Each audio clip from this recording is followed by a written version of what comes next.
Lest we forget is the phrase most associated.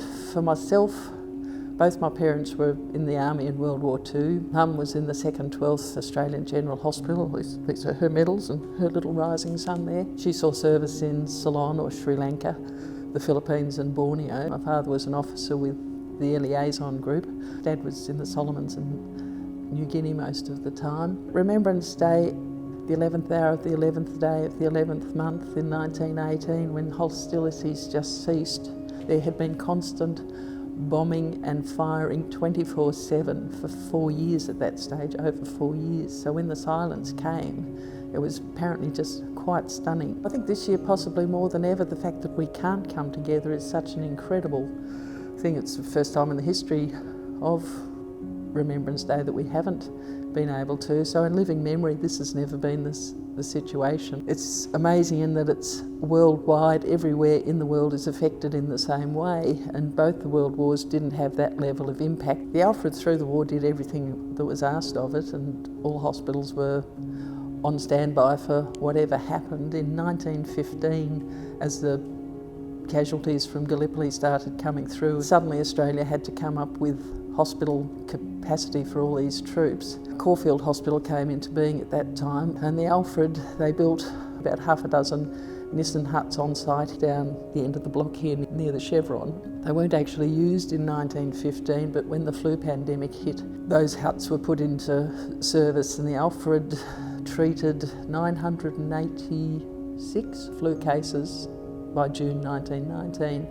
And they had a 10.6% mortality rate with that, which was the standard. So the pandemic came along towards the end of World War I. It was spreading right through all the European countries very quickly. The statistics are stunning. World War I think it was 9.7 million military personnel were killed, and they're now saying 10 million civilians.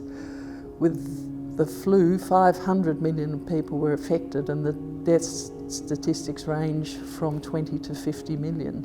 So within 12 months, the flu had done more than 4 years of war. The history of Alfred nurses is a really rich and fascinating history. We've had girls through all the world wars and through Vietnam. In World War I, we had 120 Alfred graduate nurses who signed up with the armed forces, most of them with the Australian Army. Some joined the Queen Alexandra Imperial Military Nursing Service, or the QAs, that's the British Nursing Army. We had quite a few very distinguished nurses. We had Alice Ross King, who graduated from here in 1910. Alice won the military medal for bravery. She was on duty when the Germans bombed their hospital in France. We had Gertrude Davis, who was a graduate of 1910. She was matron-in-chief in India, in charge of all the nurses there. Also associated with the Alfred, there was Grace Wilson, who actually came from Brisbane.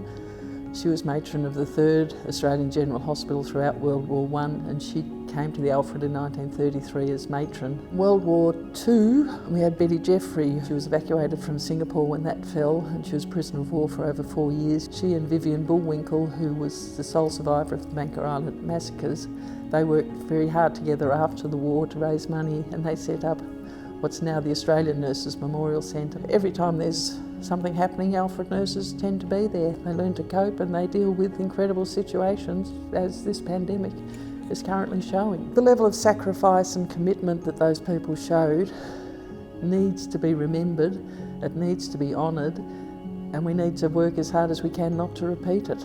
So it's very much lest we forget.